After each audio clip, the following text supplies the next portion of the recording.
Mode of mutation का जिस भी तरीके से होगा, जो चेंजेस होंगे वो कहीं ना कहीं डीएनए के लेवल पे, क्रोमोसोम्स में, डीएनए के लेवल पे और इंफॉर्मेटिव पोजीशंस पे होंगे, तो आपके फिनोटिपिकली चेंजेस होंगे ड्यू टू द म्यूटेशन। और म्यूटेशंस जो होते हैं वो सडन प्रोसेस होते हैं, इनहेरिट होंगे क्योंकि जीन पे होंगे, इसलिए एक जनरेशन से दूसरे जनरेशन में ट्रांसफर होंगे। इट इज नॉट नेसेसरी कि सारे म्यूटेशंस हार्मफुल हों, although we consider mutation as a disease oriented, हम जब पढ़ाई करते हैं तो थोड़ा म्यूटेशन को हम लोग डिजीज ओरिएंटेड देखते हैं। और फिर जब आप बायोटिक वाले पोर्शन में पढ़ोगे, जब कंजर्वेशन वाले पार्ट में पढ़ोगे, तो आप ये देखोगे कि म्यूटेशन से इंड्यूस करके ही एनिमल में कोई चेंजेस किए जा रहे हैं, प्लांट्स में किए जा रहे हैं। इस तरीके के भी जीन म्यूटेशन टेक्नोलॉजी के पॉइंट ऑफ व्यू से यूज हो रहे हैं। ओके, तो जब भी कोई इंटरनल मैकेनिज्म की वजह से चेंजेस होंगे उसको आप स्पॉन्टेनियस बोलोगे, और जब भी एक्सटर्नल किसी सोर्सेस से वजह से, इन्वायरमेंटल फैक्टर से, अदर फिजिकल, बायोलॉजिकल, केमिकल, कोई किसी भी कैटेगरी का हो, उससे होगा कोई म्यूटेशन इंड्यूस, तो उसको आप क्या बोलते हैं? Induced mutation. ओके बच्चा, इतना तो हुआ अपना समरी। लास्ट हम लोग का चल रहा था बायोलॉजिकल म्यूटाजेंस। म्यूटाजेंस क्या है? What are the mutagens? Mutagens which cause the mutation. Okay, तो ट्रांसपोजॉन्स के लिए मैंने बताया कि जीन्स हैं, जीन्स इंजर्शनल सीक्वेंसेस, ट्रांसपोजॉन्स, ये ऐसे हैं जैसे ट्रांसपोर्ट हो सकते हैं और कहीं पे इंसर्ट हो सकते हैं। ठीक है, नए प्लेस पे ट्रांसपोर्ट हो सकते हैं, नए प्लेस पे इंसर्ट हो सकते हैं, ऐसे सीक्वेंसेस। ऑब्वियसली जब वो नए प्लेस पे गए तो नए सीक्वेंस का पार्ट बन जाएंगे, और वहां पे वो जहां से आए हैं वहां पे भी चेंज कॉज करेंगे, और जहां पे गए वहां पे भी चेंजेस कॉज करेंगे। और ये भी मेथड यूज होता है जेनेटिक इंजीनियरिंग में।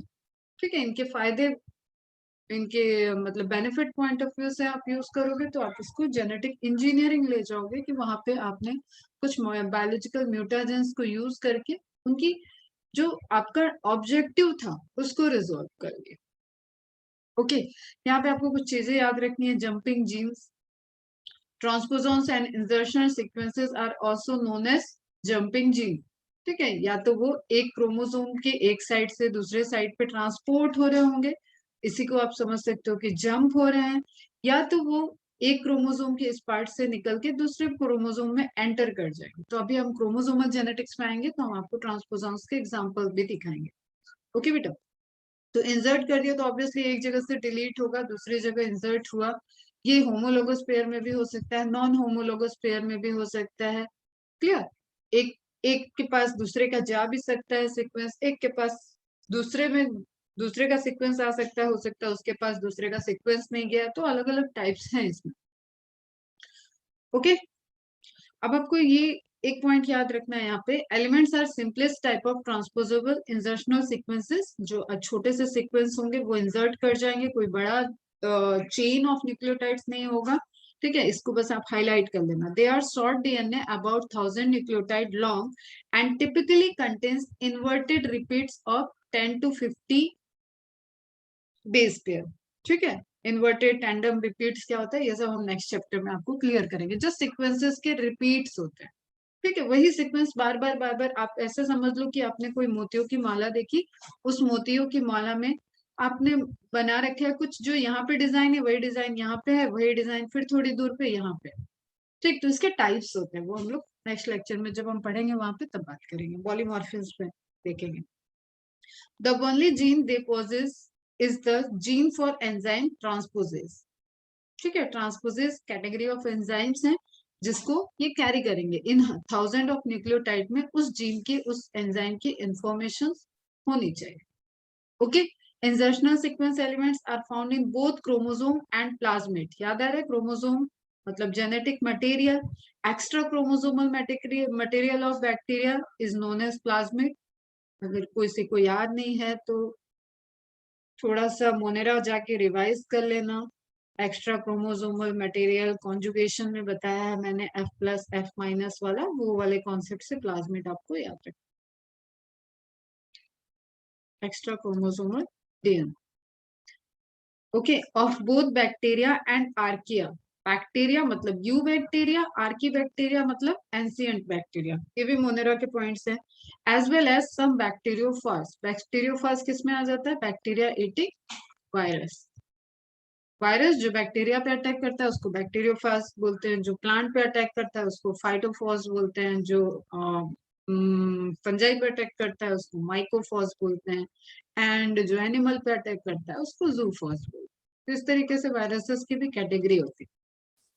ट्रांसपोजन्स are larger than IS element. ठीक है, ये सिंपलेस्ट ट्रांसपोजेबल एलिमेंट है। ट्रांसपोजॉन्स की कैटेगरी में क्या होंगे? ट्रांसपोजेबल दोनों है, क्लियर। ट्रांसपोजेबल दोनों है, दोनों ही को आप कलेक्टिवली जंपिंग जीन बोलते हो, लेकिन दोनों में आप सिमिलर की बात करोगे तो आईएस एलिमेंट ज्यादा सिमिलर है। पर similar as IS element simpler, मतलब वो सिंपलर होते हैं। Similar as IS element because it also has two essential component, contains inverted repeats and encodes transposes. फिर से इनके पास भी सीक्वेंस रिपीट होंगे और ट्रांसपोजेस को ये इनकोड करेंगे। और transposes are the group of enzyme which responsible for the transposons movement. Okay, jumping mechanism बनेगी जो वहां पे एडिशन इंजर्शन जो चलेगा प्रोसेस, उसके लिए रिस्पॉन्सिबल। ओके बेटा, तो अब आपको जो मैंने कल एक लास्ट लेक्चर में समरी दी थी कि जो सीक्वेंस है अगर कुछ भी डीएनए में चेंज होगा तो ऑब्वियसली डीएनए से जो सेंट्रल डॉग्मा की प्रोसेस चल रही है ट्रांसक्रिप्शन के थ्रू एमआरएनए को फॉर्म करना है, इसमें प्रॉब्लम आएगी। कोई चीज यहाँ पे मिस हुई है तो उसका इफेक्ट यहाँ पे भी दिखेगा। ठीक है, क्लियर है। एमआरएनए में अगर कोड अलग आ गया तो फिर प्रोटीन में भी प्रॉब्लम आएगी, मतलब ट्रांसलेशन में भी चेंजेस हो जाएंगे। तो a change which takes place in DNA, ठीक है, during the DNA replication, DNA से डीएनए बना, this is DNA replication. Okay, DNA replication में अगर डैमेज हुआ है तो ट्रांसक्रिप्शन में इफेक्ट पड़ेगा, ट्रांसक्रिप्शन में चेंज आ गया है तो ऑब्वियसली किसी न किसी अमाइनो एसिड के सीक्वेंस को वो चेंज कर देगा, और उसकी वजह से एक बीट्स के चेंज की वजह से कभी कभी ये बहुत अफेक्टफुली एकदम कोई डिजीज भी कॉज कर सकता है, या कोई नॉनसेंस मतलब टर्मिनेट भी कर सकता है, या मिससेंस भी कर सकता है, चेंज कर सकता है, या साइलेंट म्यूटेशन भी हो सकता है। ओके, अब कुछ यहाँ पे क्वेश्चंस आते हैं, उसके पॉइंट ऑफ व्यू से आप एकदम ध्यान से सुनना। पॉइंट म्यूटेशन आपको समझ में आ गया कि न्यूक्लियोटाइड बेस, एक न्यूक्लियोटाइड में हमने बोला कि चेंज हो रहा है, ठीक है, प्यूरिन पेरिमिडीन में चेंज हो रहा है, तो आप उसको क्या बोल रहे हो? Trans point mutation. ठीक है, किसी एक न्यूक्लियोटाइड पे। ओके बच्चा, क्लियर है। तो उसी के दो टाइप हो गए। अब आपको पूरा रिकॉल करोगे आप तो आपको ध्यान आएगा कि there is some purines and there is some pyrimidines. तो प्यूरिन और पिरिमिडिन के जो केसेस होते हैं उसमें याद है किसी को कि कौन प्यूरिन है कौन पिरिमिडिन है? फटाफट बताओ। प्यूरिन के एग्जांपल एंड पिरिमिडिन के एग्जांपल बताओ।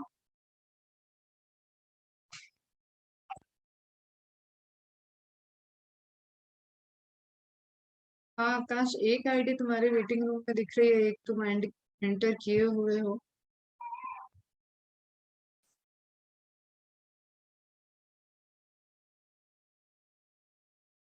आकाश, तुम्हें लेक्चर समझ में आ रहा है, सुनाई दे रहा है सब?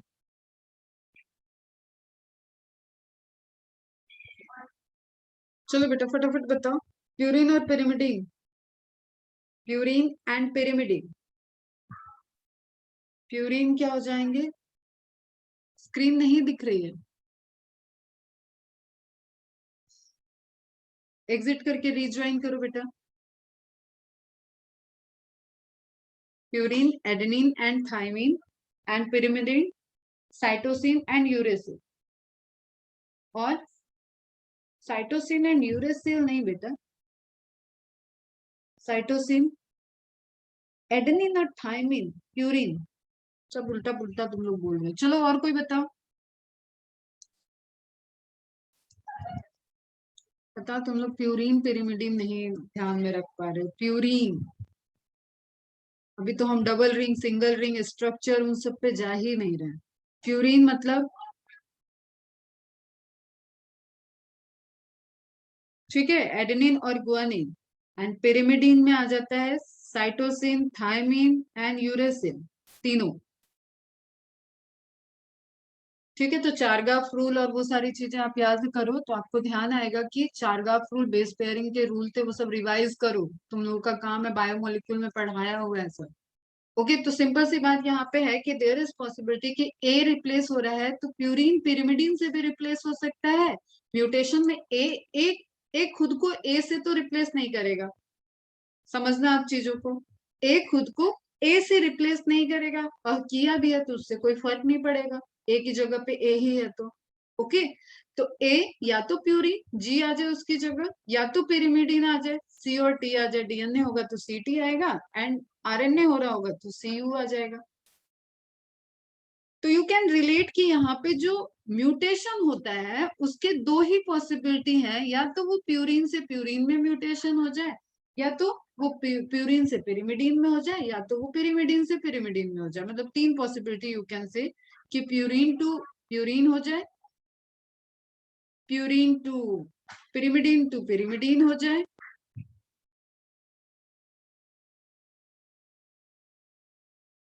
Purine to purine, pyrimidine to pyrimidine, और प्यूरिन टू पिरिमिडीन हो जाए।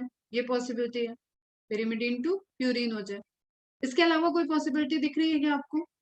प्यूरिन टू पिरिमिडीन होगा तो भी एक ही बात है, पिरिन से पिरिमिडीन, पिरिमिडीन से प्यूरिन, प्यूरिन से पिरिमिडीन, ये एक ही बात हो गई। वाइस वर्सा है, प्यूरिन से प्यूरिन को रिप्लेस किया जाए या प्यूरिन से पिरिमिडीन को रिप्लेस किया जाए, दो पॉसिबिलिटी प्यूरिन के साथ है, और सेम वे में पिरिमिडीन के साथ पॉसिबिलिटी है कि पिरिमिडीन पिरिमिडीन से रिप्लेस हो जाए। ओके,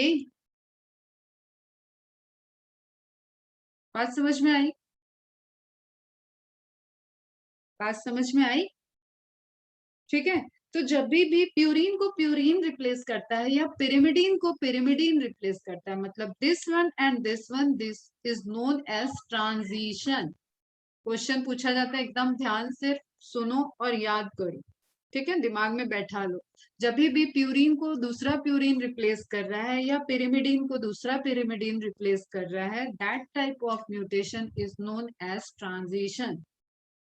ओके, प्यूरिन को पिरिमिडीन से रिप्लेस किया जाए या पिरिमिडीन को प्यूरिन से रिप्लेस किया जाए, इस तरीके के म्यूटेशन को बोलते हैं transversion. Is it clear? Clear है? स्क्रीनशॉट ले लो जरा। आकाश, अभी दिख रही है स्क्रीन?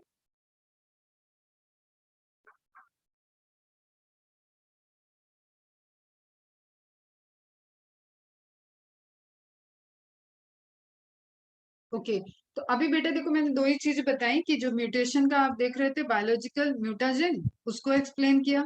कुछ बैक्टीरिया हो सकते हैं, कुछ वायरसेस हो सकते हैं जो आपके अंदर मतलब किसी ह्यूमन बॉडी में एंटर करें, किसी एनिमल के अंदर एंटर करें और वो उसके जीनोम में चेंजेस कर दें, वो भी हो जाते हैं बायोलॉजिकल म्यूटाजेंस। और इनके पास होते हैं ट्रांसपोजोन्स, जंपिंग जीन, जो ट्रांसपोजेस एंजाइम को कोड करते हैं, और उससे वो क्रोमोसोम की लोकेशन में, क्रोमोसोम के अंदर इस तरीके के चेंजेस, सीक्वेंसेस को चेंज, अच्छा खासा मेजर चेंजेस करते हैं। अभी देखेंगे हम लोग क्रोमोसोमल एबरेशन वाले केस, तो उसी को अपन लोग कहते हैं बायोलॉजिकल म्यूटेशंस। ठीक है, और whatever the changes takes place in DNA, it will affect the mRNA and it will affect finally the synthesis of protein, sequence of protein. और जिसमें आपने देखा था कि तीन तरीके से हो सकता है, या तो साइलेंट हो सकता है, या तो मिस सेंस हो सकता है, या तो नॉन सेंस हो सकता है।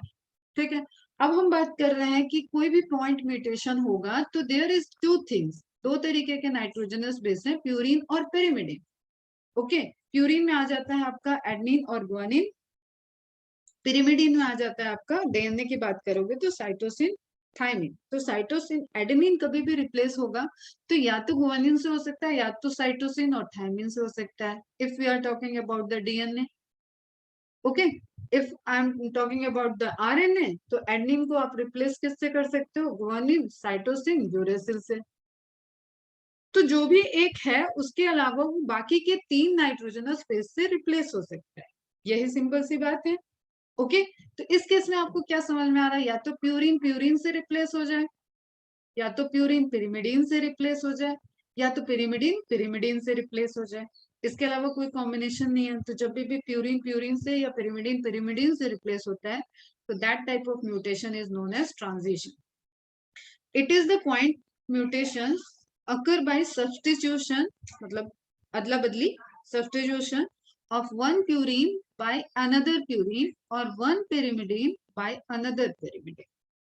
वन लाइन में लिख लिया, हो गया. कॉन्सेप्ट क्लियर रहना चाहिए. अब अगर आज फिर से जाने का मन हो रहा है कि प्यूरिन क्या है, पिरिमिडिन क्या है, just go and revise the biomolecules content. Okay. And transversion के केस में क्या होगा? ट्रांसवर्जन के केस में होगा इट पॉइंट म्यूटेशन ही है. फिर से नाइट्रोजनस बेस चेंज हो रहा है, लेकिन प्यूरिन बाय पिरिमिडीन हो जाए या पिरिमिडीन बाय प्यूरिन हो जाए, वाइस वर्सा. इतनी बात समझ में आ गई सबको? और कोई पॉसिबिलिटी दिख रही है नाइट्रोजनस बेस में?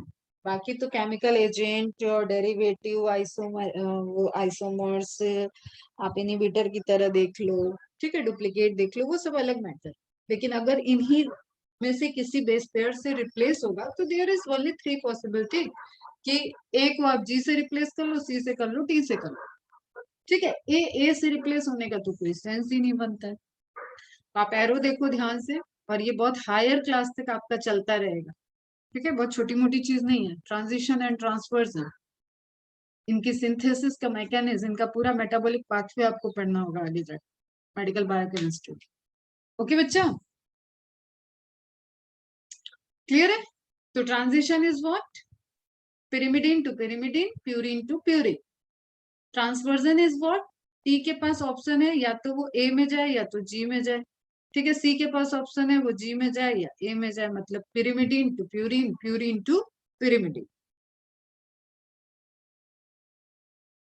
ठीक है बच्चा. अब इसके अलावा और कहीं जा सकता है. अगर सी में गया तो फिर तो ट्रांजिशन हो जाएगा. तो ये मत सोचना कि अभी तो तीन बोल रही थी, यहाँ पे दो ही क्यों लिखा है. उसने ऑप्शन दिया ना, pyrimidine to purine. Pyrimidine to purine जाएगा तो दो ही तो ऑप्शन बचे बचे. क्लियर है सबको? एक बार शांति से देख लो और समझ लो कि क्लियर है या नहीं है. फिर मेरे को रिप्लाई करो, समझ में आया या नहीं आया.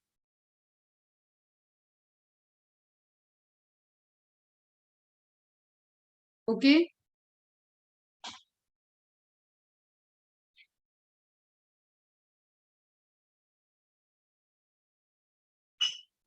क्लियर है, वेरी गुड. तो म्यूटेशन जब भी हो गए तो इसी तरीके की कुछ पॉसिबिलिटीज रहेंगी. Very good. ठीक है. तो जीन म्यूटेशन में उस दिन जो आपने स्लाइड देखी थी नोट्स वाली, that is about the point mutation. आज हम थोड़ा सा देख रहे हैं फ्रेम शिफ्ट म्यूटेशन, जो नेक्स्ट चैप्टर में भी आपको थ्योरी में मिलेगा कवर करने. Gene mutation is a change in the composition of DNA sequence. कोई नई बात नहीं है इसमें, आप जान रहे हो इसको. There are two categories of gene mutation, point mutation and frame shift mutation. ठीक है. फ्रेम शिफ्ट म्यूटेशन भी एक तरीके का पॉइंट म्यूटेशन ही होता है. तो कभी कभी आपको पॉइंट म्यूटेशन के अंदर भी फ्रेम शिफ्ट म्यूटेशन देखेगा. देखो जैसे यहाँ पे आप देखोगे, point mutation brings little phenotypic changes as compare to frame shift mutation. जब ऐसा पॉइंट म्यूटेशन हो जिससे कि पूरा पूरा फ्रेम ही शिफ्ट कर जाए, तो आपको दोनों में एक मेजर डिफरेंस दिखेगा. ओके. और लोकेशन के अकॉर्डिंग अगर आप बात करोगे, लोकस के अकॉर्डिंग बात करोगे, तो frame shift is also a kind of point mutation. Okay. Now what is the possibility? किस किस तरीके, एक तो हो गया सब्स्टिट्यूशन, कि हमने बदल दिया, ए को हमने बदल दिया. ठीक है, ये सब्स्टिट्यूशन हो गया. इसका सब्स्टिट्यूट दिया,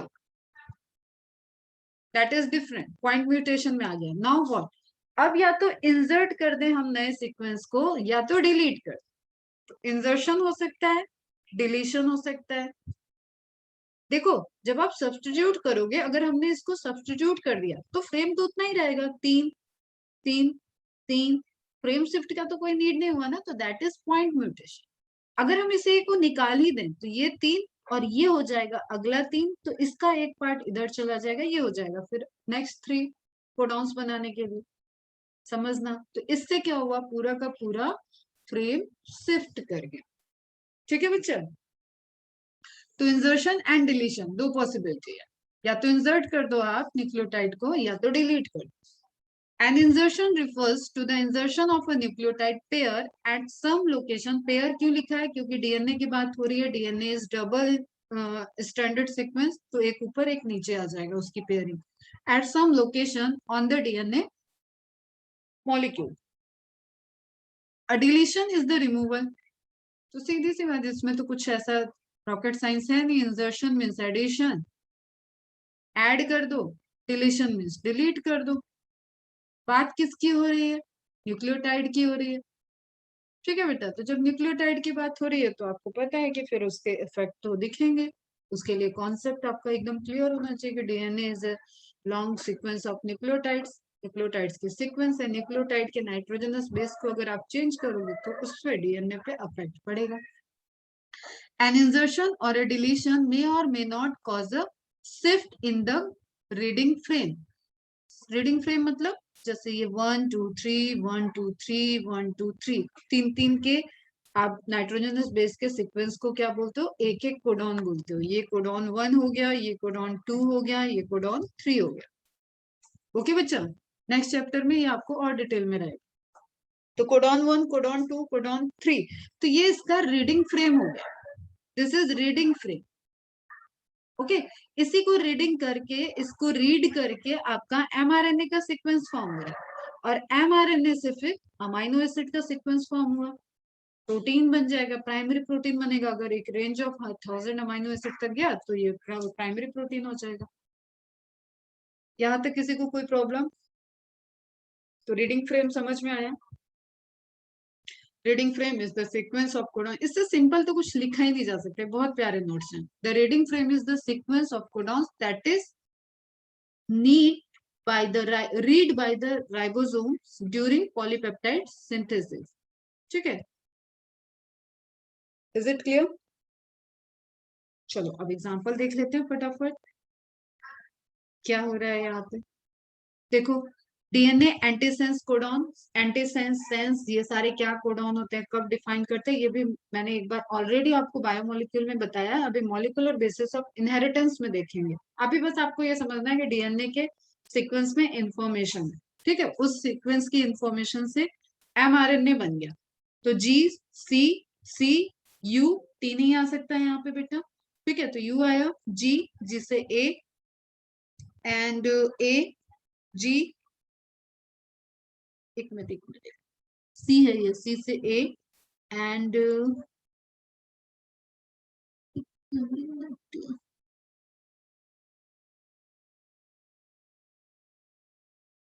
ओके ओके, ये 5 प्राइम लिखा है ना. 5 prime to 3 prime, 3 prime to 5 prime, इसका जो सीक्वेंस आएगा वो इधर से आएगा बेटा. ये भी अभी आपको antisense, sense, template, coding, non coding, इतना सब बताने के बाद समझ में आएगा. तो अभी आप बस ये सोचो कि 3 प्राइम वाला डायरेक्शन इसका 5 प्राइम होगा. इस पे ध्यान देना. 5 प्राइम याद हो, बायोमोलिक्यूल में बताया था कि 5th कार्बन पे फॉस्फेट जुड़ा होता है, फ्री रहता है 5th कार्बन फॉस्फेट जोड़ने के लिए. तो उससे आप 5 प्राइम और 3rd कार्बन के पोजीशन पे हाइड्रोक्सिल ग्रुप रहता है, उससे आप 3 प्राइम एंड बोलते हो. तो always there is 5 prime and 3 prime and 3 prime और 5 प्राइम एंड. इस तरीके से दो डीएनए स्ट्रैंड होते हैं anti parallel to each other. जिसको नहीं याद आ रहा हो तो बायोमोलिक्यूल में रिवाइज करो. ओके, तो अब यहाँ पे देखो, G C A U T A C G, G C A U G C C G G C. ठीक है, तो ये आपको इसके अकॉर्डिंग एक सीक्वेंस एमआरएनए में ट्रांसक्राइब हो गया. इसको बोलते हैं ट्रांसक्रिप्शन. ये भी पूरी डिटेल मैकेनिज्म आपको नेक्स्ट चैप्टर में. Then C U A leucine code करता है, G C U alanine code करता है, and C G C arginine code करता है. आ जाओ, मिल गया आपको ल्यूसीन, एलेनिन, अर्जिनिन. कहाँ मिलेगा इसका डिटेल? नेक्स्ट चैप्टर का जो बॉक्स मैंने दिखाया था वहीं पे है ये डिटेल कि कौन कौन सा अमाइनो एसिड प्रोड्यूस करता है. सारे आपको कोडॉन बैठ के नहीं याद करने अभी आपके लेवल पे. ठीक है, अब देखो यहाँ पे कह रहा है म्यूटेटेड डीएनए एंटीसेंस स्ट्रैंड. किसको चेंज किया इसने? जी ए टी को, टी को रिप्लेस कर दिया. ठीक है, टी को रिप्लेस नहीं किया है, इंसर्शन हुआ है सी का। रिप्लेस हो जाएगा तो सब्स्टिट्यूशन हो जाएगा इंसर्शन। इंसर्शन करने से अभी क्या सीक्वेंस बना, जी ए सी। जी ए सी के रिस्पेक्ट में हो जाएगा जी C U G, C U जी। तो ये नया आपका इंसर्ट हो गया। तो सी यू ए की जगह भी ध्यान से देखो, रिजल्ट पे आ गया, सी यू ए की जगह क्या बन गया, ये सी यू जी। अगला कोडॉन बनना था जी सी यू, लेकिन अभी ये क्या बन गया, ए जी सी। ओके, फिर क्या बनना था, यू सी जी, मतलब यहाँ क्या बना, यूसीजी। तो आप देख रहे हो कि एक इंसर्ट होने की वजह से जो आपका सी यू ए था वो कन्वर्ट हो गया सी यू जी में, और जो ये ए इसका पार्ट था वो फ्री हो गया, तो ए जी सी आपका नेक्स्ट कोडॉन बन गया। एंड देन आपके सी के बाद यू फ्री है, तो यू सी जी आपका नेक्स्ट कोडॉन बन गया, और सी आगे आगे के सीक्वेंस से अटैच हो जाएगा। इतना छोटा छोटा तो डीएनए होता नहीं है। तो अब कोड बदल गया, CUG codes for leucine, AGC codes for serine, and UCG codes for serine. अब बाय डिफॉल्ट आपको पता है कि सी यू ए और C U G they both codes for the leucine. देखो यहाँ ध्यान से क्या हो गया, तो जो ये पहला कोडॉन चेंज हुआ उसकी वजह से फर्स्ट अमाइनो एसिड में तो कोई फर्क नहीं पड़ा। ठीक है, इंसर्ट करने से जो आपका फर्स्ट कोडॉन में चेंज हुआ उससे अमाइनो एसिड में कोई फर्क नहीं पड़ा। That is also codes for the leucine, C U A and CUG is also codes for leucine.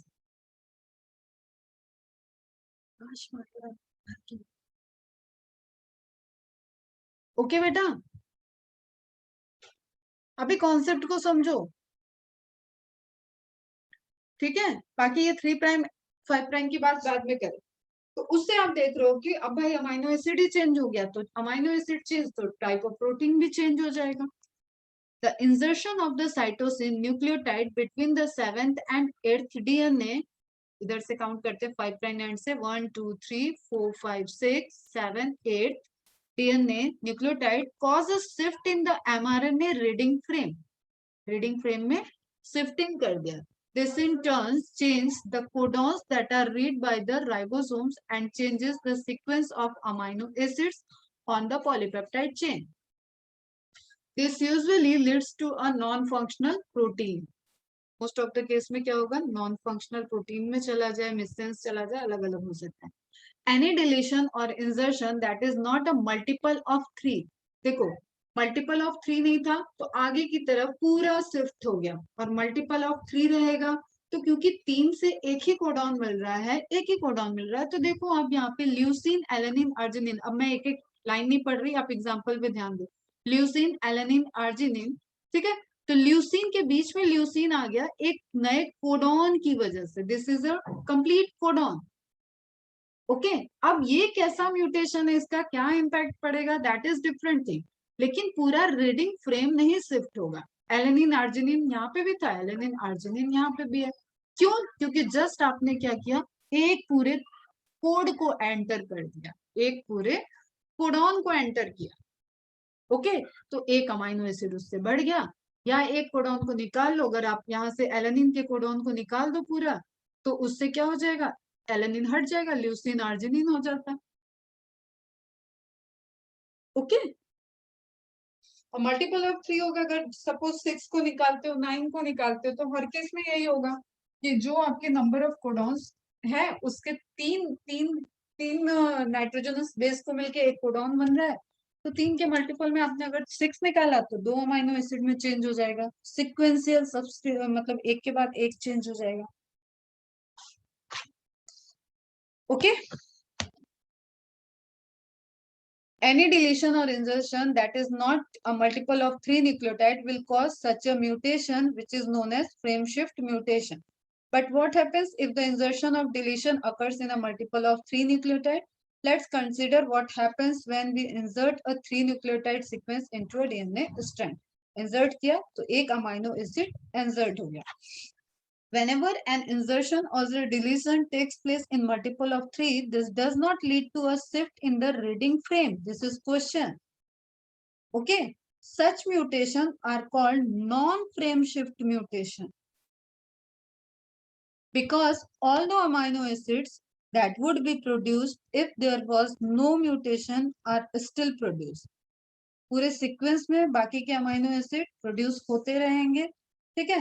This usually leads to either a fully functional और ए पार्शियली फंक्शनल प्रोटीन, क्योंकि पूरी की पूरी चेन तो उसकी बदली नहीं, कहीं एक आध अमीनो एसिड बदला है, तो अब उस एक अमीनो एसिड से कितना इम्पैक्ट पड़ना है, ये उस पर्टिकुलर चेन पे, पर्टिकुलर क्रोमोसोम पे, पर्टिकुलर लोकेशन पे डिपेंड करना है। जैसे आपको सिकल सेल एनीमिया का मैंने बताया, तो सिकल सेल एनीमिया जस्ट एक नाइट्रोजनस बेस के सब्स्टिट्यूशन से, and that is a transverse kind of substitution, ठीक है, जो अभी आपको ट्रांसवर्जन बताया था उसके अकॉर्डिंग।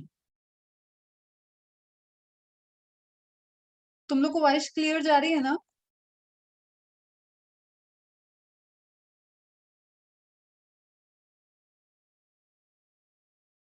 ओके बेटा, ठीक है। शाबाश करो, नोट कर इशू।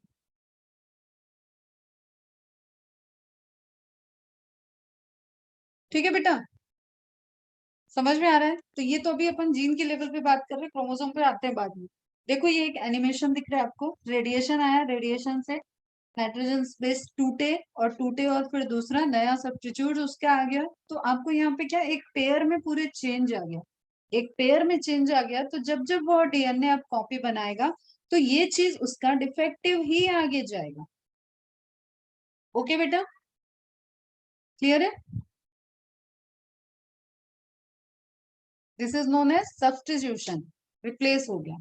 अब यहाँ पे देखो आप, इंसर्शन, ठीक है, यहाँ देखना ध्यान से, सी और टी के बीच में ए इंसर्ट हो रहा है, ठीक है, दिस इज इंसर्शन। यहाँ देखो सी और जी के बीच से एक नाइट्रोजनस स्पेस न्यूक्लियोटाइड पेयर को आपने डिलीट कर दिया, एक स्ट्रैंड है इसलिए एक दिख रहा है यहाँ पे, बट हमेशा डीएनए होगा तो एक सामने होगा बेटा उसके, तो ये क्या हो गया, डिलीशन, और सब्स्टिट्यूशन, रिप्लेस किया, जी को टी से रिप्लेस करते हुए दिखा रहा है। Okay, G replace by T, मतलब प्यूरिन रिप्लेस बाय pyrimidine, क्या होगा, ट्रांसवर्जन ट्रांजिशन। ये किसका एग्जांपल है, कैसा सब्स्टिट्यूशन म्यूटेशन है, ट्रांजिशन और ट्रांसवर्जन। जी टी, देखो एनिमेशन को ध्यान से देखो, जी था टी हो गया, purine to pyrimidine known as transversion, substitution mutation. Okay बच्चा, अभी क्लियर है इतना?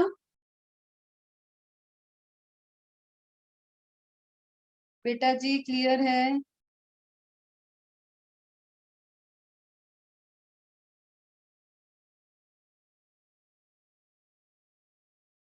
ओके गुड,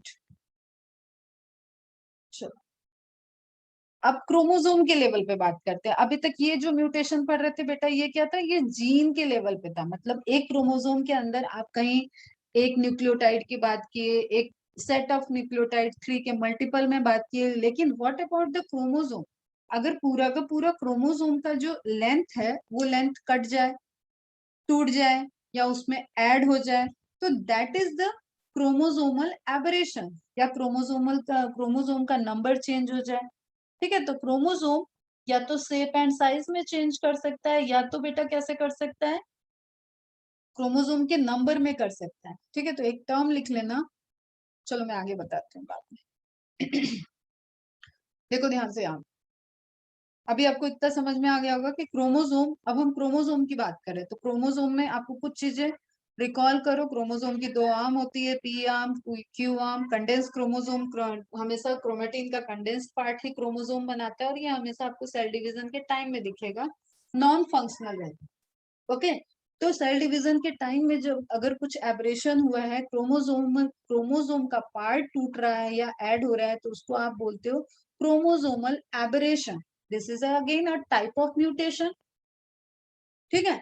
अब उस टुकड़े में कई जीन जा सकते हैं, ओके, तो बहुत मेजर डिजीज भी हो सकती है। क्लियर है बेटा? तो आपको यहाँ ध्यान से देखना, क्रोमोसोमल एबनॉर्मेलिटी मतलब mutation which results with the chromosomes direct. तो क्रोमोसोम में दो पॉसिबिलिटी है, या तो क्रोमोसोम के शेप में स्ट्रक्चर में, साइज में चेंज हो जाए, मतलब क्रोमोसोम के साइज से ले लो आप, या तो क्रोमोसोम के नंबर में चेंज हो जाए। ओके, चलो। Under certain circumstances a section of a chromosome can break off. अब आपको ये ध्यान रखना है कि प्रोफेज से कंडेंसेशन स्टार्ट होता है और मेटाफेज तक कंप्लीट कंडेंस क्रोमोसोम होता है। ये सेल साइकिल का पॉइंट है। कंप्लीट कंडेंसेशन क्रोमोसोम का मेटाफेज में जाके होता है। तो इस केस में आपको जब क्रोमोसोम एब्रेशन देखने को मिलेगा तो वो हमेशा इंटरफेज में कभी नहीं होगा, वो कहाँ होगा, एम फेज में होगा।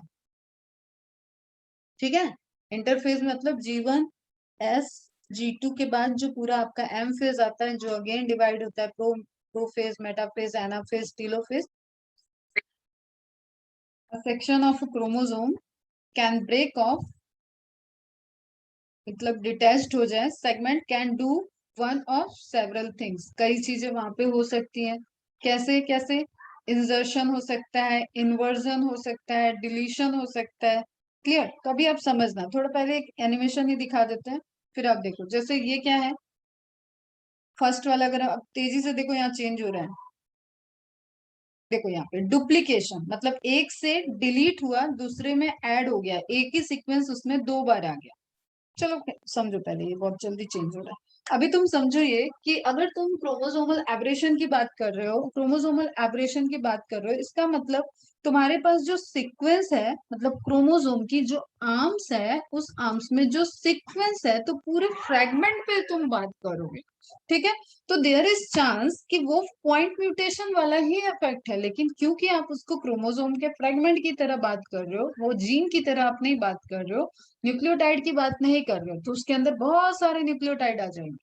समझना पहले तो इस बात को। एक पूरा फ्रेगमेंट, एक पूरा जीन, एक न्यूक्लियोटाइड से नहीं बनेगा, एक पूरा जीन जिसके पास पूरी की पूरी प्रोटीन की सिंथेसिस की मशीनरी हो, इंफॉर्मेशन।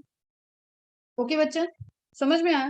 तो देयर इज क्या क्या चीजें हो सकती हैं, अगेन वही, या तो इंसर्ट हो सकता है, या तो डिलीट हो सकता है, या तो डुप्लीकेट। डिलीट, डुप्लीकेट, यहाँ पे इंसर्शन को आप इस तरीके से ले लो, डुप्लीकेट मतलब एक से डिलीट हुआ, दूसरे में जाके वो ऐड हो गया। जैसे देखो यहाँ पे बीसी बीसी है, बीसी बीसी, ठीक है, तो दो बार बीसी आ गया और एक का बीसी गायब हो गया। समझ रहे हो? तो इसको क्या कह देते हैं कि यहाँ पे अभी तो एक क्रोमोसोम दिखा रहा है, तो बीसी के पास दो बीसी आ गए इस क्रोमोसोम के बाद, तो that is case of duplication. तो ऑब्वियसली इसका जो होमोलोगस पेयर होगा ना बेटा, उसका बीसी यहाँ पे ट्रांसफर कर दिया। ओके, डिलीशन में देखो, जैसे यहाँ पे डी डी से डिनोट किया हुआ है, किस किस पोर्शन का डिलीट हो रहा है, तो डी को डिलीट कर दिया उसने, डी को रिमूव कर दिया, तो ए बी सी के बाद आपका ई आ गया, तो ये आर्म इसकी क्या हो गई, छोटी हो गई, तो एक डिलीटेड, ये नॉर्मल साइज था क्रोमोसोम का, ये आफ्टर द म्यूटेशन उसका म्यूटेंट साइज है, म्यूटेंट क्रोमोसोम है। किसी भी तरीके से समझो बेटा, बस कॉन्सेप्ट अभी समझ में आना चाहिए, ये सब बहुत डेप्थ की चीजें होती हैं। ओके, डुप्लीकेशन मतलब एक ही सेगमेंट उसका रिपीट हो रहा होगा, डुप्लीकेट हो रहा होगा। तो ऑब्वियसली डुप्लीकेशन देखो ऐसे हवा में नहीं होता है, एक चीज समझना, डुप्लीकेशन में ऐड हो रहा है, इसका मतलब कहीं ना कहीं से वो डिलीट हुआ होगा। तो duplication is always takes in presence of deletion. जैसे जस्ट सपोज इसको अगर हम एग्जांपल लें, तो इसको यहाँ पे दो बार डी कर देते, तो इसका डी डिलीट हुआ, लेकिन इसमें जाके ऐड हो गया। Are you getting this point? तो डुप्लीकेशन तभी होगा जब सामने वाले क्रोमोसोम से डिलीट हुआ होगा, यहाँ कोई रेप्लिकेशन नहीं चल रहा है। Okay, inversion, inversion is very important. Inversion मतलब पूरा का पूरा सीक्वेंस पलट गया, इन्वर्ट हो गया, रोटेट हो गया 180 डिग्री पे। तो ये देखो ए बी सी डी है, तो यहाँ डी सी बी है। आई बात समझ में? तो इसको बोलते हैं क्रोमोसोम के सेगमेंट इन्वर्टेड हो गए, इधर से इधर चेंज हो गए। ठीक है, तो ये सीक्वेंस पूरा पलट गया। इन्वर्जन में फिर दो कंडीशन आ जाती है, सेंट्रोमियर के चारों तरफ होता है तो पेरी हो जाता है, सेंट्रोमियर इन्वॉल्व नहीं हुआ तो पैरा हुआ। जैसे देखो तुम बीसीडी को इन्वर्ट कर रहे हो, डीसीबी में इन्वर्ट हुआ यहाँ पे। अगर हम कहें ई एफ को एफ ई कर दो, तो एफ ई बनाने के लिए बीच में सेंट्रोमियर भी आ रहा है ना। ठीक, दिखाते हैं हम और इमेज।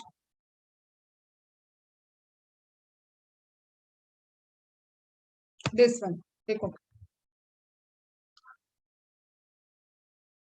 देखो, ठीक है। पैरासेंट्रिक मतलब जिसमें सेंट्रोमियर इन्वॉल्व नहीं है, और जो सेंट्रोमियर के साथ इन्वॉल्व हो रहा है दैट इज पेरी, मतलब सेंट्रोफियर के चारों तरफ। पेरी मीन्स क्या होता है, पेरीमीटर, चारों तरफ, ठीक है। उसी तरीके से तो पूरा का पूरा इन्वर्ट हुआ, ग्रीन वाले साइड में पिंक वाला आ गया, पिंक वाले साइड में ग्रीन वाला चल गया। तो जब पेरीसेंट्रिक टाइप का इन्वर्जन किसमें होता है, जिसमें breaking off chromosome with the centromere हो उसको बोलते हैं पेरीसेंट्रिक, और विदाउट सेंट्रोमियर हुआ पी आर्म में या क्यू आर्म के किसी अदर पोर्शन में और वो पूरा का पूरा इन्वर्ट हो गया, तो दैट इज पैरासेंट्रिक, सेंटर से दूर। ओके, सेंटर का पार्ट नहीं बना। समझ में आई बात? फिर क्या आ जाता है, reciprocal translocation. Reciprocal translocation means एक क्रोमोसोम का पार्ट टूट गया और उसको कुछ मिला या नहीं मिला, दूसरे में वो ट्रांसफर हो गया। ये बहुत इंपॉर्टेंट है, इससे एक डिजीज कॉज होती है रेसिप्रोकल ट्रांसलोकेशन से आपको, फिलडेल्फिया क्रोमोसोम की, जिससे लिम्फोमा कॉज होता है, ब्लड लिम्फोमा, कैंसर कॉज होता है, ब्लड कैंसर का। ठीक है, तो ये सीक्वेंस वगैरह हम लोग तो इसका पूरा एनालिसिस किए हुए हैं। तो आप यहाँ पे देखो, अभी सिंपल एक छोटा सा टुकड़ा आपको दिख रहा है, ये टुकड़ा क्या अल्टर हुआ, ठीक है, ABL1 को ही शो किया ना, हाँ, ABL1 जाके इससे अटैच्ड हो गया और इसका पार्ट जाके इससे अटैच्ड हो गया। समझ रहे हो मतलब? और ये दो नॉन होमोलोगस क्रोमोसोम के बीच में, नॉन होमोलोगस, ध्यान से देखो, यहाँ क्रोमोसोमल नंबर 9 है, ये क्रोमोसोम नंबर 22 है, तो आपकी पेयरिंग ही गलत हो गई। जब डिवीजन हो रहा था उस डिवीजन के time pairing of homologous pair आप पढ़ते हो ना प्रोफेज में, प्रोफेज 1 में, तो वो क्या हुआ, गड़बड़ हो गया, 922 के साथ पेयर हो जाता है और ये से एक डिजीज कॉज होती है फिलडेल्फिया क्रोमोसोम। ओके बच्चा, ये पढ़ना है आपको, ये पूछा गया है। ओके, फिर इसके और क्या चांस हो सकते हैं भाई, एक से टूटा लेकिन दूसरे में जाके जुड़ा ही नहीं, दूसरे में जाके जुड़ा ही नहीं, ऐसा भी हो सकता है। इसको बोलते हैं रॉबर्टसोनियन ट्रांसलोकेशन। ठीक है, तो हम यहाँ पे आपको कवर करा देते हैं, जरा वहां से आते हैं यहाँ पे, यहाँ से आप देख, क्रोमोसोमल एब्रेशन में आपका क्या हुआ, पहली चीज तो कि क्या किसी वजह से मिस अलाइंड हो जाए, क्रॉसिंग ओवर मिस अलाइंड होगा, जब होमोलोगस पेयर सही से अलाइन नहीं होगा एक दूसरे के सामने, तो ऑब्वियसली क्रॉसिंग ओवर अच्छे से सामने सामने की नहीं होगी, कुछ अजीब सा हो सकता है वहां पे, certain kind of deletion, duplication, ठीक है, नॉन होमोलोगस पेयरिंग, ये सब कुछ हो सकता है। ओके, तो सिंपली आप यहाँ पे देख रहे हो, दो एग्जांपल दिख रहा है आपको, एक डुप्लीकेशन का, CC 2 बार सेगमेंट आ गया, और एक आपको दिख रहा है डिलीशन का। मैंने बताया कभी भी डिलीशन होगा तो देयर इज पॉसिबिलिटी डुप्लीकेट होने के लिए डिलीशन भी हुआ हो, तो वहां नियर बाय जो क्रोमोसोम के सेट सारे बन रहे हैं उसमें से एक सेगमेंट डिलीट होगा, तभी वो सेगमेंट कहीं पे जाके जुड़ेगा, क्योंकि DNA जुड़ने के लिए होगा वहां। तो DNA कहाँ से आया होगा, किसी दूसरे क्रोमोसोम से डिलीट हो गया। Is it clear? क्रोमोसोम के लेवल पे डिलीशन एंड डुप्लीकेशन समझ में आ गया? फ्रेगमेंट है, this is not nucleotide base बेटा, नहीं तो वो पॉइंट म्यूटेशन हो जाएगा।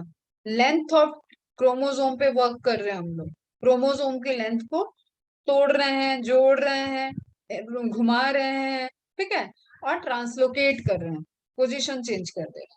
तो अब देखो यहाँ पे फिर से deletion, duplication, inversion and then translocation. Translocation की दो पॉसिबिलिटी है, हमेशा ध्यान रखना, पेरीसेंट्रिक, पैरासेंट्रिक, ये पॉइंट है इंपॉर्टेंट, स्क्रीनशॉट ले लो। इन्वर्जन, अ रीजन ऑफ, ये डायरेक्ट पूछा जाता है बेटा, a region of a chromosomes break off, टूटेगा, रोटेट होगा एंड फिर से जुड़ जाएगा। तो आपको सिंपली लिखना है ब्रेक, रोटेट, रीज्वाइन। ये सब इतनी अच्छी फिनोमिना है ना, तुम जैसे हायर क्लास में जाओगे ना तुम्हें बहुत मजा आएगा ये पढ़ने में। ब्रेक, रोटेट, रीज्वाइन, और ये हवा में नहीं हो रहा है कुछ भी कि जादू चल रहा है, ये सब एंजाइमेटिक मैकेनिज्म होती है, हजारों प्रोटीन्स एंजाइम इसके लिए इन्वॉल्व है। ओके, एंगल आपसे पूछा जाता है, अभी इस लेवल पे आपको ये ध्यान रखना है, इन्वर्ट, इन्वर्ट हो रहा है, ठीक है, 180 डिग्री बिफोर रिज्वाइनिंग द क्रोमोसोम। 360 हो जाएगा तो वापस से उसी पोजीशन पे पहुंच जाएगा, तो गलती नहीं करना है आपको, 180 डिग्री पे रोटेट करा। ओके, पैरासेंट्रिक, पेरिसेंट्रिक हो गया क्लियर आपको। Translocation, most common reciprocal translocation सबसे ज्यादा कॉमन होते हैं। It takes place between the two non homologous chromosome, ये आया हुआ क्वेश्चन है, अगेन आई रिपीट। ठीक है, तो क्रोमोसोम ए क्रोमोसोम बी है, ऐसे ही ले लिया कोई भी रैंडम, उसमें आपको बता रहा है कि दो नॉन होमोलोगस क्रोमोसोम है, तो ऑब्वियसली दोनों का साइज, दोनों की पेयरिंग, सब कुछ ऐसे ही रैंडम हो रही होगी, गलत हो गई है। फिर उसी में जब क्रॉसिंग ओवर की मैकेनिज्म हुई तो एक का पार्ट दूसरे में, दूसरे का पार्ट पहले में आ गया, और ये होमोलोगस है नहीं, तो इसका जो होमोलोगस सीक्वेंस रहा होगा, होमोलोगस क्रोमोसोम होगा, वो इसी साइज का रह गया होगा, और इसकी साइज क्या हो गई, बढ़ गई। आप वो सिंपल वे में कार्टून की तरह समझो इसको, आपको इस पे अभी रिसर्च नहीं करनी है। Is it clear? तो क्या हो गया ये रेसिप्रोकल ट्रांसलोकेशन, जिसमें बोथ जो सेगमेंट कटे हैं वो दोनों से जाके ज्वाइन हो। नॉन रेसिप्रोकेशन में क्या होगा, नॉन रेसिप्रोकल, रेसिप्रोकेट नहीं हुआ, जुड़ा नहीं है, एक में गया एक में नहीं गया, तो जिसमें गया उसका साइज बढ़ गया, जिसमें नहीं गया उसका साइज छोटा हो गया। तो दिस इज अगेन, ये सब डिजीज कॉज करता है बेटा, ये कभी ऐसा नहीं हो सकता कि मिससेंस हो जाए, नॉनसेंस हो जाए। ठीक है, क्रोमोसोम का पूरा स्ट्रक्चर डैमेज हो रहा है, समझो, बस डेप्थ को समझो, बाकी आपको इसके अंदर नहीं जाना। In non-reciprocal translocation, a chromosome transfers a fragment without receiving any return. उसको तो कुछ वापस मिला ही नहीं। तो जैसे अभी यहाँ पे दिखा रहा है आपको, एक्रोसेंट्रिक क्रोमोसोम दिखा रहा है, तो इसके इसके पास आपका ऐड हो गया सेंट्रोमियर के ऊपर, ये वाला फ्रेगमेंट भी आके ऐड हो गया, और इसके पास तो ये छोटे छोटे पार्ट चले गए, और इसने रिसीव ही नहीं किया। ओके, तो उससे क्या हो गया, इसका आर्म्स लॉस्ट हो गई, छोटा हो गया। इसको बोलते हैं रॉबर्टसोनियन ट्रांसलोकेशन, ये PYQ है, ये टर्म आपको नोट डाउन करना है बेटा। नॉन रेसिप्रोकल ट्रांसलोकेशन, फिर से सुनो ध्यान से, non reciprocal translocation takes place between non-homologous chromosome pair in which one chromosome of a pair receives the segment from the second pair of second chromosome of that pair, and जो दूसरा pair रहेगा वो कुछ भी receive नहीं करेगा, without receiving any fragment in return. ठीक है, रिटर्न में मिलेगा तो उसको क्या बोलते हैं, रेसिप्रोकल, रेसिप्रोकेट हो गया। ठीक है, नॉन रेसिप्रोकल रॉबर्टसोनियन ट्रांसलोकेशन, इसका ये टर्म इंपॉर्टेंट है, वेरी वेरी इंपॉर्टेंट। ठीक है, फिर आपको थोड़ा सा कैंसर का नाम एनसीईआरटी में दिया हुआ है म्यूटेशन में, उस पर हम आएंगे, वहां पे इसी डिजीज की बात किया हुआ है, इसलिए आपको ये इमेज आप ले लो और इसका आप स्क्रीनशॉट रखो, ये इंपॉर्टेंट है, ये क्वेश्चन पूछा जाता है। Philadelphia chromosome, Philadelphia is a disease, and Philadelphia chromosome, chromosome number 9 और 22 के बीच में फ्रेगमेंट के एक्सचेंज से होता है। BCR ABL1 ये आपसे नहीं पूछेगा, दिस इज द फ्रेगमेंट जहाँ पे डिलीशन और इंजर्शन होते हैं जो ज्वाइनिंग करें। I hope it is clear, clear है? ठीक है बच्चा, तो अब देखो फटाफट एक एक लाइन में। Inversion, detach segment reverse it's orientation and reattaches to the original chromosome, तो break, rotate and reattach, rejoin। ठीक है, तो ब्रेकेज हुआ, इन्वर्जन हुआ, रोटेशन कह लो, इन्वर्जन हुआ, and reattachment, rejoining. Deletion, if the detached fragment of DNA does not reattach to the original chromosome, this is called a deletion। Whenever a duplication takes place, it means कि there is somewhere deletion also takes place, delete हुआ होगा तभी कुछ duplicate होगा, तो duplication, breakage होगा, break तो देखो सभी में हो रहा है, एंड देन उसी पोर्शन पे उसका डुप्लीकेट अटैच हो गया, मतलब एक एक पोर्शन पे दो आ गए, और एक के पास कुछ भी नहीं आया, तो ये डिलीशन हो गया और ये डुप्लीकेशन हो गया। इस क्रोमोसोम के रिस्पेक्ट में this is deletion and this is duplication. If a segment of DNA breaks off and attaches onto the homologous chromosome, Philadelphia वाले केस में नॉन होमोलोगस की बात हो रही है, एंड डुप्लीकेशन आप जब नॉर्मली बात कर रहे हो तो होमोलोगस पेयर में, एंड रिजल्टेंट आप देखो तो होमोलोगस पेयर की दोनों की साइज बदल गई। Okay, translocation, if a segment of DNA breaks off and attaches to a non-homologous, तो छोटी छोटी लाइन इतना ही अभी आपके काम का है। होमोलोगस, नॉन होमोलोगस, पेयर कहाँ है, किसके बीच में हो रहा है, इंसर्ट हो रहा है, डिलीट हो रहा है, डुप्लीकेट हो रहा है, रोटेट हो रहा है तो कितनी डिग्री पे रोटेट हो रहा है। ठीक है, सीक्वेंस क्या होंगे, सीक्वेंस तो बहुत अंदर है, फ्रेगमेंट ही रोटेट हो रहा है। तो ट्रांसलोकेशन हो गया आपका। पेरी और पैरा दो तरीके से हो सकता है, ये देखा आपने। ओके बच्चा, क्लियर है, समझ में आया। तो इसको आप क्या बोलते हो, chromosomal aberration. Point mutation, frame shift mutation is dependent on it is that is related with the nitrogenous base, with the related to base pair, and chromosome is related to chromosome length, size, ठीक है, structure, fragment, तो major portion हो जाता है। आप इसको screenshot ले लो, जो मैं बोल रही हूँ वही सब यहाँ पे लिखा हुआ है। तो एक overview of genetic mutation, mutagens induced करेंगे नेचुरली स्पॉन्टेनियसली डीएनए रेप्लिकेशन के टाइम, डीएनए रिपेयर के टाइम, डीएनए चेकिंग के टाइम, कहीं पे भी कोई प्रॉब्लम होगी तो वहां पे उससे चेंजेस आ जाएंगे डीएनए के सीक्वेंस में। कोई बात नहीं बेटा, रिकॉर्डेड लेक्चर देख लेना, बस टाइम को यूटिलाइज किया करो तुम लोग। वो गलत है कि लेक्चर नहीं कर रहे हो और कहीं और हो, तो वो गलत है।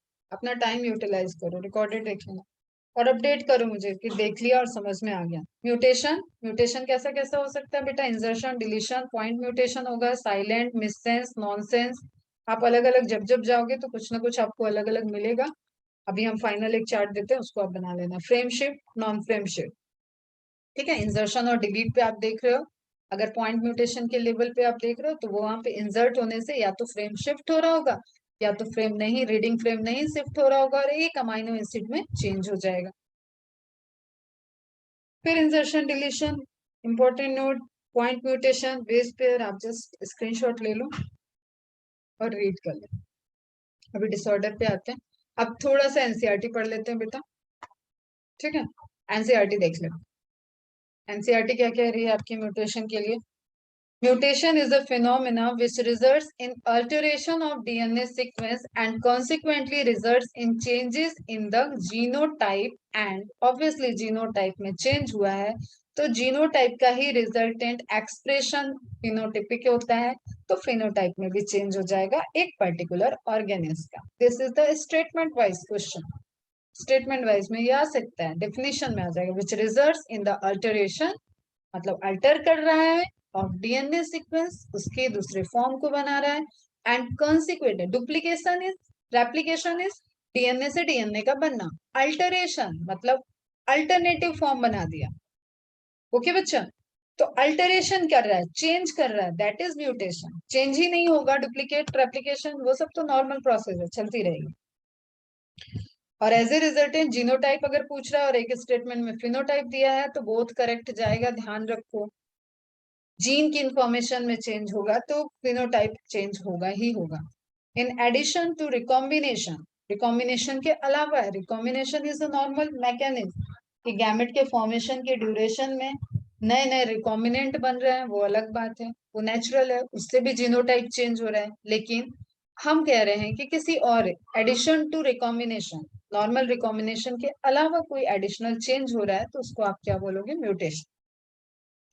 Another phenomena that leads to variation in DNA, एक इमेज मैंने दिखाया था बॉल बॉल का स्फेरिकल कलर, उसमें मैंने रो दिखाते हुए आपको शो किया था कि एडॉप्ट होगा या एक्सटिंक्ट होगा, इस तरीके से था। तो म्यूटेशन एक तरीके से कहीं ना कहीं वेरिएशन से रिलेट कर रहा है। तो recombination, mutation both are related to variation in genetic information in DNA.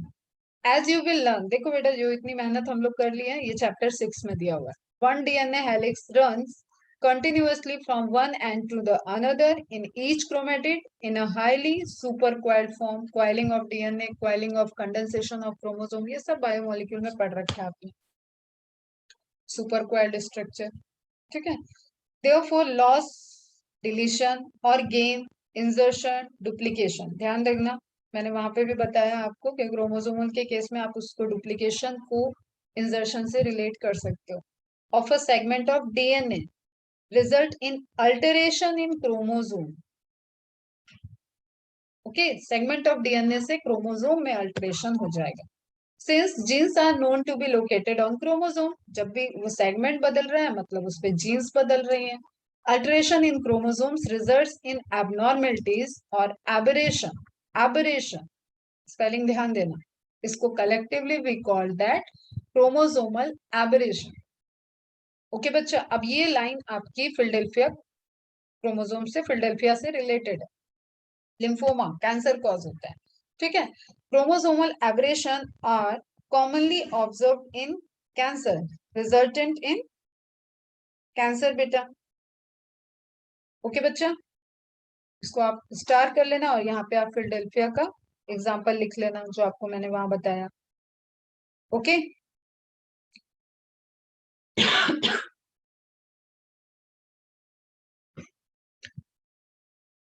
In addition to the above, mutation also arise due to change in a single base pair of DNA. तो what is that? That is point mutation. देखा आपने, again वहां पे आपका substitution, insertion, deletion, frame shift, ये सारी कहानी आ जाती है।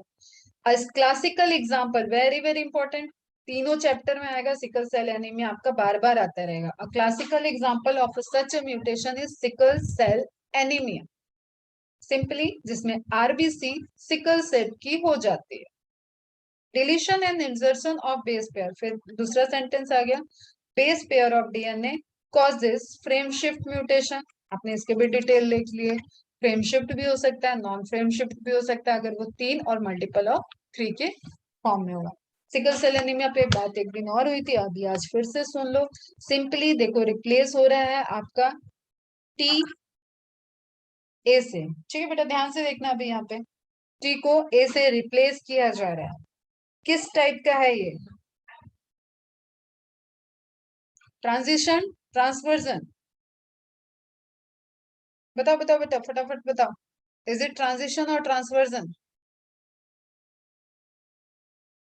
टी ए में T is pyrimidine, A is purine, तो इट इज ट्रांसवर्जन। रिवाइज करो अच्छे से तुम लोग, ट्रांसवर्जन है। तो सिकल सेल एनीमिया एक जीन म्यूटेशन, जेनेटिक डिसऑर्डर है। कैसा डिसऑर्डर है, अब उसमें आओ। पॉइंट म्यूटेशन के टाइप मैंने क्या बताए थे?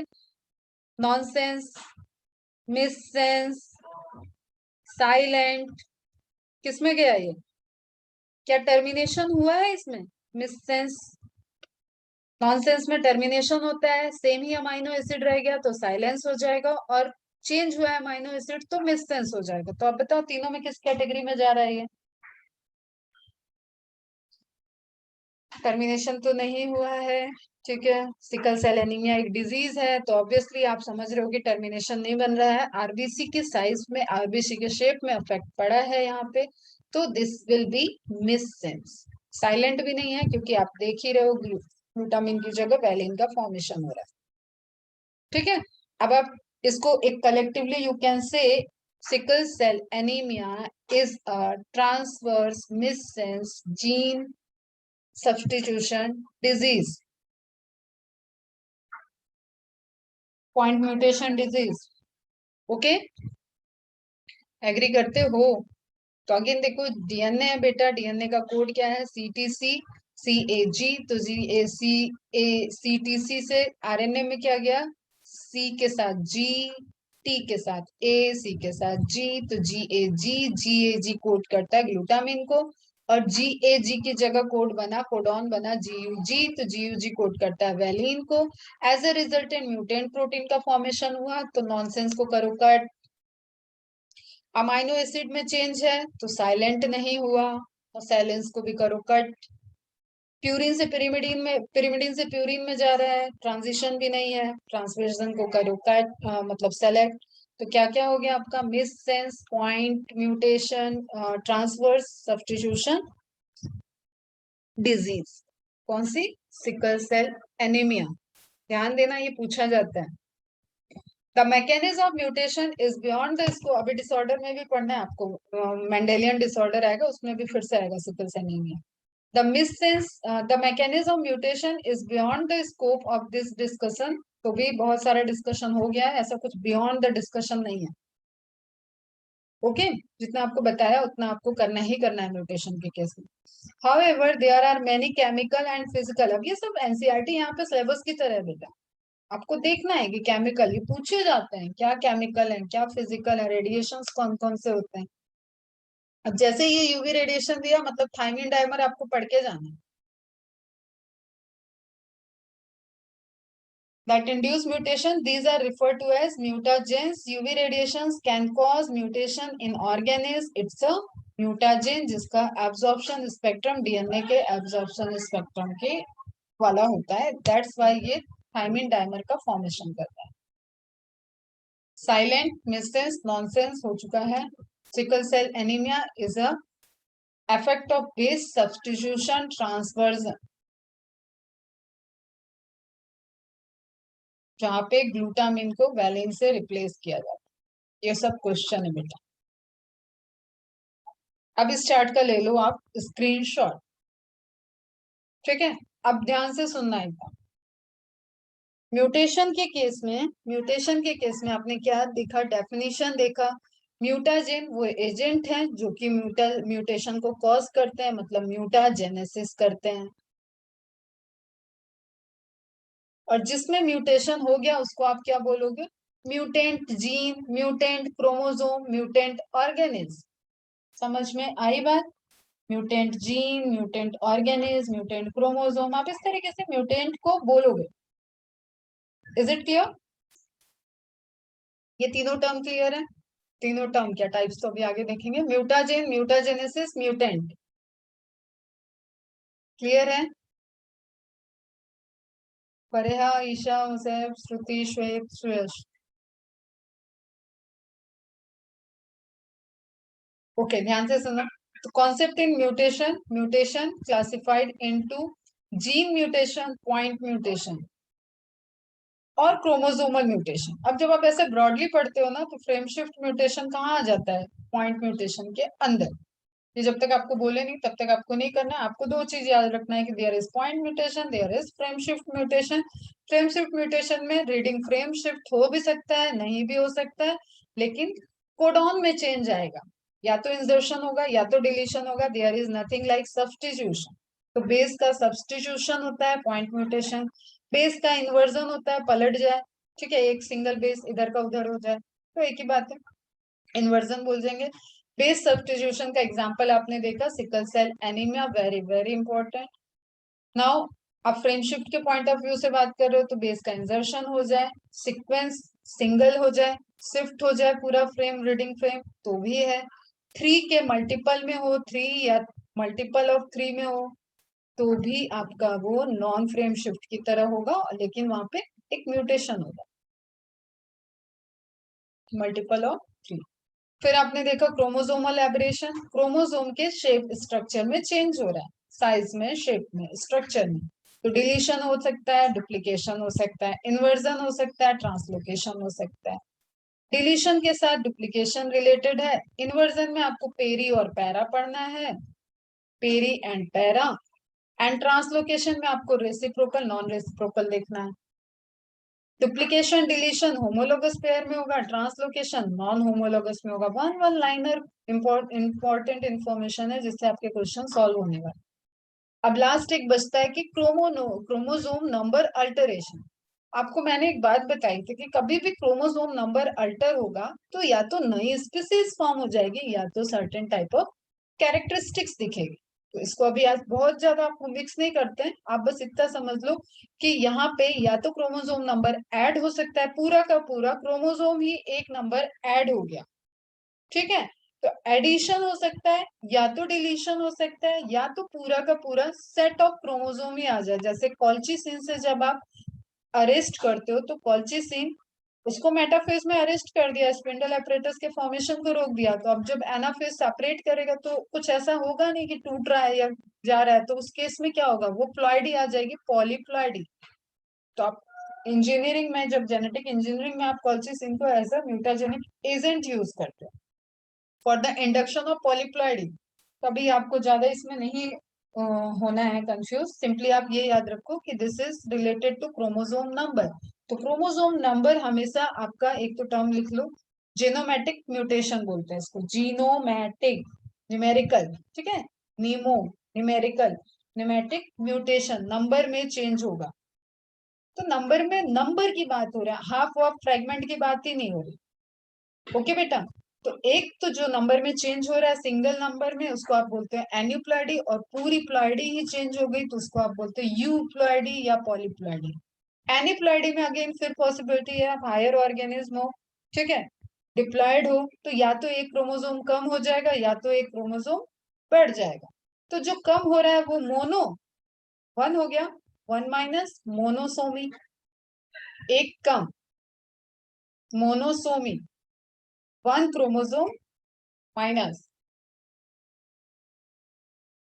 ओके, तो ऐसे केस में आपका क्या हो जाएगा बेटा, 45 क्रोमोसोम आएंगे बॉडी के अंदर। अभी हम डिजीज विजीज सब बताएंगे। 45 क्रोमोसोम आएंगे, ठीक है। 2n+1 है, सेट ऑफ क्रोमोसोम नहीं जा रहा है, एक क्रोमोसोम कम हुआ है तो 2n-1, 2n+1 तो सेट ऑफ क्रोमोसोम भी नहीं, एक क्रोमोसोम बढ़ गया तो 46+1 47। तो this is the example of monosomy and trisomy. Trisomy मतलब डिप्लॉयड तो था ही, एक और बढ़ गया, ठीक है, डिप्लॉयड +1।